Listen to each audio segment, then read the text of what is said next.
Ölkəmizə qarşı müxtəlif hərbi cinayətlərdə təqsirləndirilən 15 erməni əsilli şəxsin məhkəmə prosesi bu gün də davam etdirilir. Təxminən saat 11 radələrində məhkəmə prosesi başlayıb, hazırda artıq son 1 saatlıq perioda keçid alıb və bu gün də məhkəmə prosesində Kəlbəcərin işğalı zamanı belə deyək, baş verən hadisələr barədə sənədlər, video materiallar təqdim olunub. Bununla yanaşı həm təqsirləndirilən şəxslərə suallar ünvanlanıb, həm də zərər çəkmiş şəxslər dinlənilib. Burada təbii ki, Kəlbəcərin işğalı zamanı erməni vəhşilikləri geniş yer alıb. Onlar başlarına gələn hadisələr barədə danışıblar.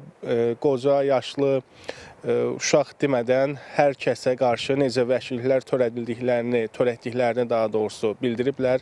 Qeyd ediblər ki, ermənilər onları Kəlbəcərdən zorla çıxarmağa çalışıblar. Buna məcbur ediblər həmin şəxsləri və nəticədə onlarla, yüzlərlə vətəndaşımız həmin hadisələrdən ziyan görüb, həlak olanlar olub, ailələrini itirənlər olub. Eləsi var ki, bu şahidlərin arasında onların ailəsindən təkcə özü sağ qalıb, bütün ailə üzvləri ermənilər tərəfindən həlak edilib və bu da təbii ki, normal bir üsul deyildi. Bu sırf terrorçuluğun bir nümunəsi idi.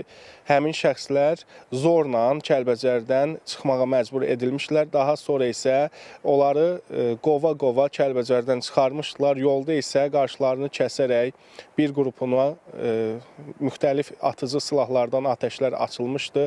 Onların arasında xəsarət alıb ömürlük əlil qalanlar da var, ailələrini itirənlər də var və hazırda da məhkəmə prosesi davam edir. Hüquq müdafiəçiləri müxtəlif suallar ünvanlayırlar, prokurorlar müxtəlif suallar ünvanlayırlar və sənədlərin tədqiqi davam etdirilir.